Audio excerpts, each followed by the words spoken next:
आम्हाला कळलं. अहो तुम्ही आज आत झोपा, आम्ही दोघी इकडे झोपतो. आम्हाला कळलं म्हटलं तर मला बनारसला जायलाच पाहिजे, बाबूजींशी बोलच पाहिजे मला. अशी काही घाई करू नका तुम्ही. तुम्ही शांत व्हा, तुम्ही आराम करा, मी सांगते नंतर तुम्हाला. काहीही झालेलं नाही, मला 1 तास फिरून आलोय मी. कळलं? आम्हाला कळलं म्हणजे प्रश्न. मला बाबूजींशी बोलच पाहिजे आता. जावई बापू, अहो ऐका जरा, एवढ्या लवकर रेल्वेची तिकीट मिळूच नाहीत. उडत जाईन मी, विमानानं जाईन. कळलं? शांतता शांतता, तुम्ही दोघे शांत राहा. आई जरा थांब ना. अहो असं काही इतकं काही झालेलं नाहीये, म्हणजे अम्मांना कळलं. आईने जे काय केलं ना ते सगळं त्यांना कळलं, म्हणून त्या आईला आणि गौरीला थोडं रागावून थोड्याशा बोलल्या. तर म्हणजे सगळेच थोडेसे नाराज झालेत, पण आता ठीक आहे सगळं. अहो जावई बापू, मग गौरींनी ना आपल्या बाळासाठी दुर्गेचा रूप घेतला माहितीये. अम्माला आणि दादीला सुनावला चांगला, पण बाबूजी आणि शिवनी गौरीची साथ दिली. मला सांगते जावई बापू, गौरीचं ते रूप ना बघण्यासारखा होता माहितीये. अहो सगळे आमच्या बाजूनी होते, अम्मा एकटीच बसली हमरत. पटणीवर आली मग चांगली. बरं झालं, अशा वेळी मी असायला हवं होतो तिथे. तुला कळलं? म्हणून म्हणून अम्माने फोन करून आपल्याला बोलून घेतलं तिथे. हो, लगेच त्यांचा सूर इतका बदलला कसा? अहो तरी डॅम्बिसपणा कमी नाही झाला तिचा. गौरी आपण मुंबईला घेऊन जाणार म्हटल्यावर त्या बुवाला आणि तिच्या बाप्याला बोलावून घेतला तिने आणि बरोबर खोडा घातल्या. काय आई, तुला सगळंच कसं चुकीचं दिसतं. तू चष्मा बदल बरं का तुझा. अगो माझा चष्मा बदलून ती म्हैस परी दिसणार आहे काय? हा, ती खरंच बोलताय मी. बुवा आणि तो बाप्या इतके दिवस कुठे फिरकलं नाही ते अम्माकडे, विचारत पण नव्हते. पण आता गौरी जायचे म्हटल्यावर कसं एकदम टपकले ते. सासूबाई, तुमचं म्हणणं एकदम बरोबर आहे. ही हम्मा असंच करू शकते. आणि हम्माला चुगली कोणी केली माहितीये का? कोणी? आपला घरचा भेदी निशा. निशा? हा, आई थांब ना जरा, तू सारखं सारखं निशावर का घसरतेस? हा, हे बघ, तू बनारसला गेलीस ना, आणि जे काय केलंस ते चुकीचं होतं. हा, कशासाठी गेली होतीस तू बनारसला? कुठल्या कारणासाठी गेली होतीस? हे तू जे काय सगळं करून आलीस ना तिथे, त्याच्यामुळे गौरीचं आयुष्य खराब झालं असतं. थोडक्यात वाचलोय आपण. त्याचा विचार कर आधी. काय सारखं निशाच्या मागे मागे मागे लागलीस तू? अरे अगो काय तोंडाला येईल ते काय बोलतस तू? हा, मी असा करेन असा वाटता तरी काय गो तुका? नाही म्हणजे तुझ्या मुलीचा, तुझ्या सुनेचा मी वाईट चिंतेन काय कधी? हा, नाही ना. मग काय करतात सांग मका आता? हाक लावून देतात घरातून का सबकाचे फटके मारतात? काय दे, काय शिक्षा द्यायची दे माका. हे बघा, तुम्ही कशाला जाल कुठे? तुमच्या जावायचं घर आहे, कळलं? तर हिला जायचं असेल तर जाऊ दे. निशाची आई आहेच इथे. हे बघ, सासूबाईने जे केलं ते माझ्या आणि गौरीच्या संमतीने केलं, त्यामुळे यांची काही चूक झालेली नाही. कळलं? राहिला प्रश्न निशाचा, आणि तिने जर आम्हाला चुकली केली असेल ना, तर यावेळी मी तुला माफ करणार नाही. अहो ठीक आहे, आईचं पण काही फारसं चुकलं नाही असं म्हणेन मी, पण जे काय झालं त्याचा त्रास गौरीलाच होणार आहे ना. हा, अम्मा हे सगळं विसरणार आहेत का जन्मभर? खरं सांगा. नाही विसरणार त्या. काय झालं तरी गौरीला सामना करायला शिकवलंच पाहिजे. ते तर सून राहिलेली नाही, आई होणार आहे आई. आणि सासूबाईंनी सांगितलं ना मगाशी, बाळासाठी तिने दुर्गेचा अवतार धारण केला होता. एका दृष्टीने बरंच आहे म्हणा, तिच्या मदतीला जाण्याची गरज नाही. चला, बरं वाटलं. फोन लावतो मी तिला. अहो किती वाजले बघितलेत का तुम्ही? बोला पण उद्या.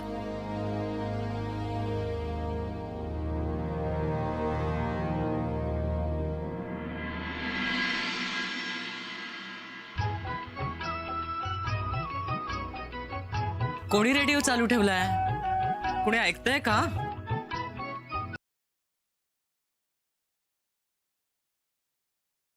किती दिवसात गौरीशी बोलणं झालेलं नाही.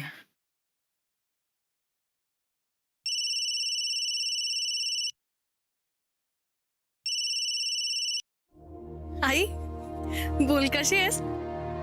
गौरी मी बरी नाही आहे. मला ती सांग तिथे सगळं कसं आहे. म्हणजे शिवची आई अजूनही तुझ्यावर रागवलेली आहे का? नाही आई, अगं तसं काहीच नाहीये. गौरी लपवालपी नाही करायची हा. आईचे सगळे प्रताप मला तिच्याकडूनच कळलेले आहेत. हा तू अडवायचं नाहीस का गौरी? आणि मी सांगत होते आजीला परत पाठव ऐकलं नाही ना माझं? हे बघ मला सांग, मी माफी मागू का अम्मांची? आई शांत हो. तू किती टेन्शन घेतलंयस? हे बघ सगळं व्यवस्थित आहे.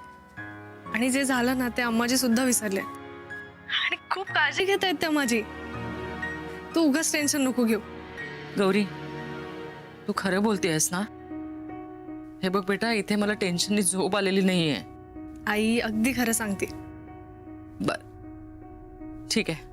बरं तुझ्या सगळ्या टेस्ट झाल्या का? हा सोनोग्राफीचे रिपोर्ट वगैरे आले का? नाही ना अगं, ते मशीन बिघडलं होतं. आता उद्या जाईन मी. गौरी तुला 1-2 दिवसात 5वा महिना लागणार आहे. या सगळ्या टेस्ट 4थ्या महिन्यात करायच्या असतात. असं काय करतेस गौरी तू?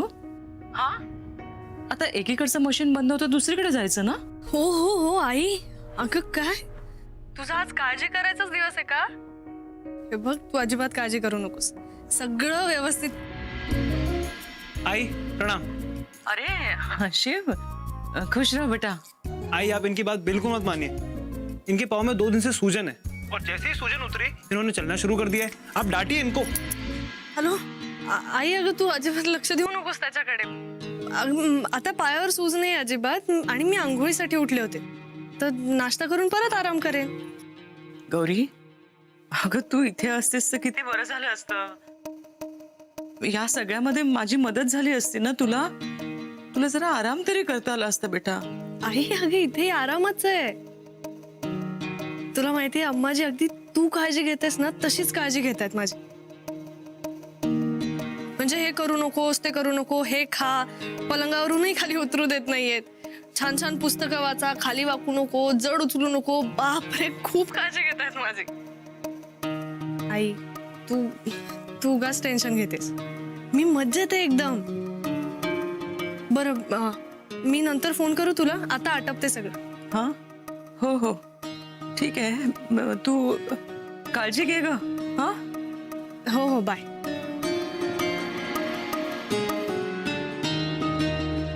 कशाला सांगितलंस तिला? उगाच ती काळजी करत बसेल ना. शादी का क्या मतलब है? इसलिए बताइए जिससे वो आपको डांट सके। बरं ते जाऊ दे. शिव अरे अम्माजी आणि दादीजी काही बोलल्या? नहीं, सुबह से किसी की कोई आवाज नहीं आई है। समझ में नहीं आ रहा है कि रमा और चाचू को मनाएं कैसे। शिव मला काय वाटतं, अम्माजी आणि दादीजींनी त्यांना समजावलं ना तर ते ऐकतील आणि कदाचित परतही येतील.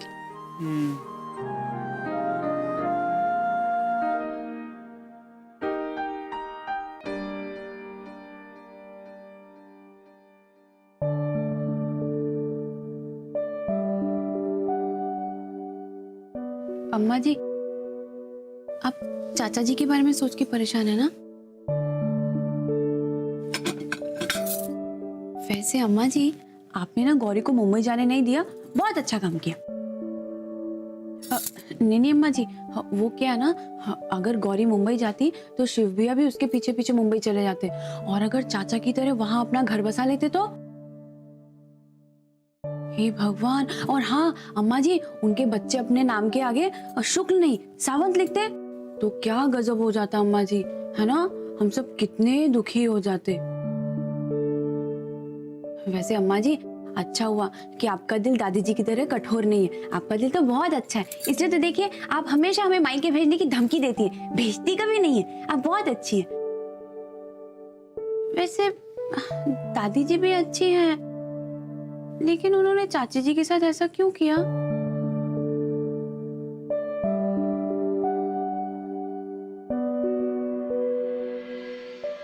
नर्मदा जी नाश्ता दे दीजिए जल्दी, हमें जाना है। जी।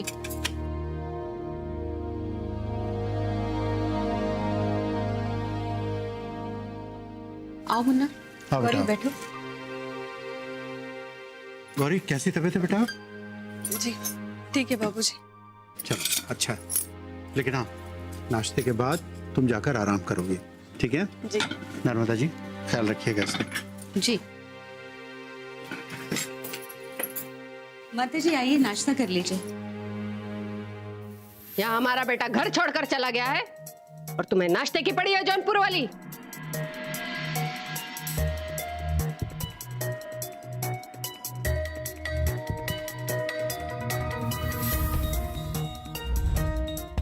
वैसे हम ये तुम्हें क्यों कह रहे हैं? अरे एक तुम ही तो थी जिसे कुसुम लता खटकती थी और जिसे तुमने यहां से भगा दिया ताकि अकेले इस घर पर राज कर सको।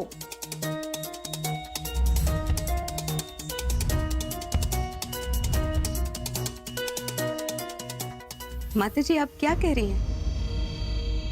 आप सुन रहे हैं माता जी हम पे क्या इल्जाम लगा रही? माता जी हमने कुछ भी नहीं किया।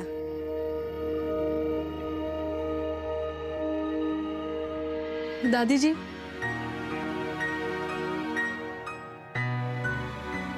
माफ कीजिए दादी जी। जो हुआ उसके लिए अम्मा जी अकेली तो जिम्मेदार नहीं है ना।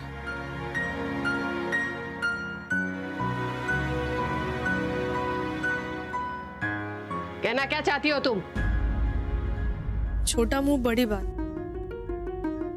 लेकिन दादी जी जो हुआ उसके लिए सभी जिम्मेदार थे। हाँ ये अलग बात है कि सब अपने अपने कर्तव्य और परंपराओं में बंधे हुए थे, लेकिन दादी जी ये सब चीजें किसी इंसान की जिंदगी से बड़ी तो नहीं होनी चाहिए ना।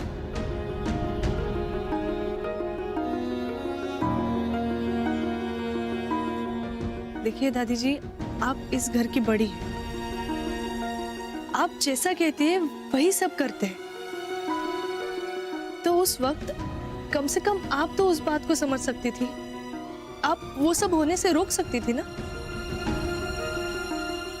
बाबूजी, आप तो मेरे बाबा जैसे हो ना, तो ये बात मैं आपसे हक से कह सकती हूँ ना।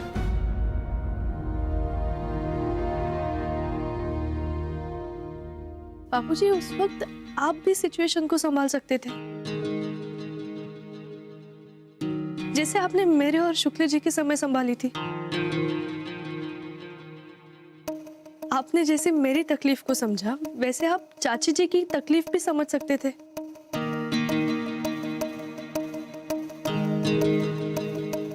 लेकिन आपने भी उस वक्त दादी जी से डर के उन्हीं का साथ दिया।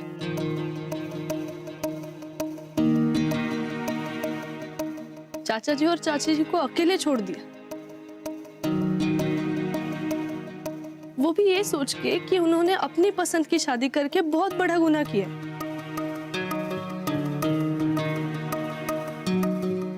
और रही बात चाचा जी की, तो उन्होंने भी चुप रहकर चाची जी का साथ ना देकर बहुत बुरा किया।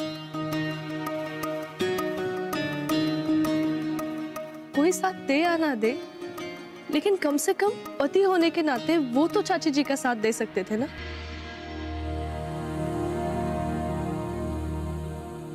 लेकिन नहीं, वो भी गलती कर बैठे।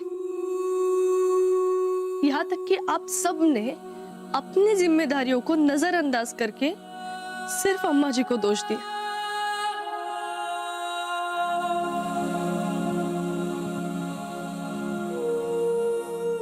इन्हीं कटघरे में खड़ा कर दिया। अब आप ही सोचकर बताइए, ये सब कुछ सही हुआ?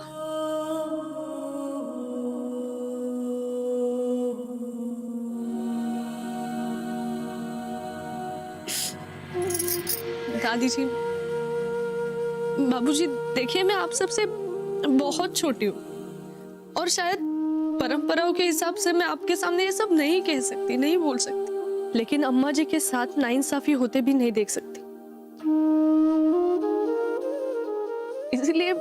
इसलिए मैं आपसे हाथ जोड़कर कहती हूँ, देखिए जो हुआ है उसे हम वापस ठीक नहीं कर सकते, लेकिन जो हो रहा है उसे सुधार तो सकते हैं ना।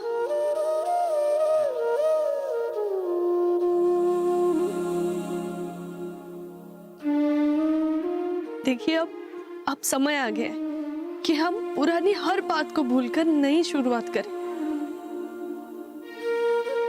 जहां एक दूसरे के लिए प्यार हो, कोई कड़वाहट ना हो, कोई इल्जाम ना हो, एक दूसरे के लिए कोई गिले शिकवे ना हो।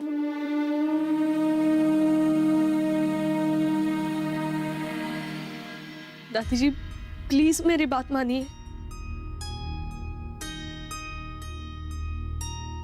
अम्मा जी को समझने की कोशिश कीजिए ना। वो दिल की बहुत अच्छी है, बस आपसे थोड़ा डरती है, इसीलिए आपसे कुछ नहीं कह पाती। हाँ दादी जी, अम्मा जी रात दिन आपको खुश करने में, आपकी सेवा करने में लगी रहती है। जो भी करती है वो इस घर के और परिवार के भले के लिए।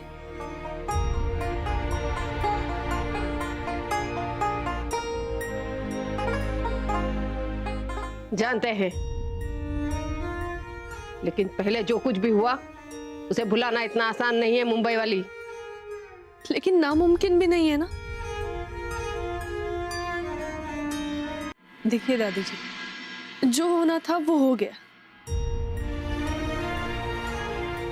अब उस पर मिट्टी डालकर हम आने वाली कल की खुशियों का स्वागत करें, ताकि हम सब खुश रह सके। प्लीज प्लीज दादी जी।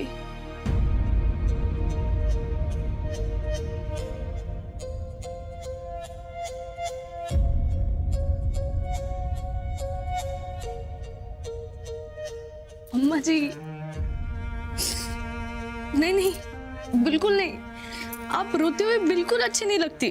देखिए कैसी लग रही हो। आप हंसते हुए इस घर की बड़ी बहू के रुतबे को संभालते हुए ही अच्छी दिखती है। चलिए आंसू पूछिए।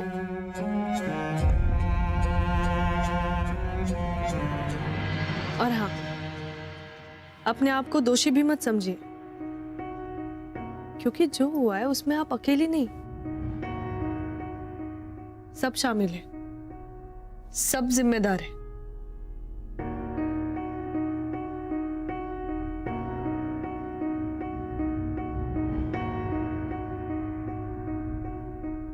बस बस बस, और नहीं। अम्मा जी देखिए, आप अकेली नहीं हो, मैं हूं आपके साथ और मैं हमेशा रहूंगी। और हाँ, आपका जो ये परिवार है वो शायद आज आपको समझ नहीं रहा है, लेकिन कल जरूर समझेगा और आपका साथ भी देगा।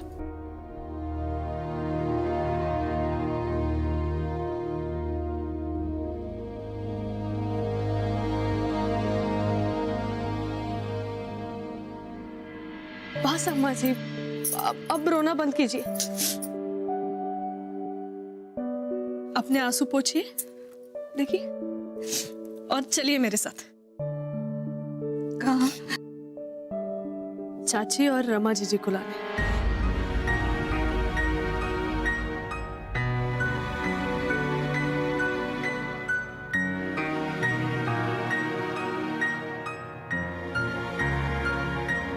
लेकिन नहीं, अब लेकिन वेकिन कुछ नहीं। भले ही सबकी गलती से परिवार टूटा हो, लेकिन अब आप ही इसे जोड़ेगी।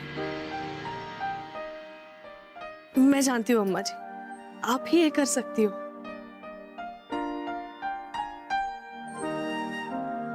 मुझे आप पर पूरा भरोसा है।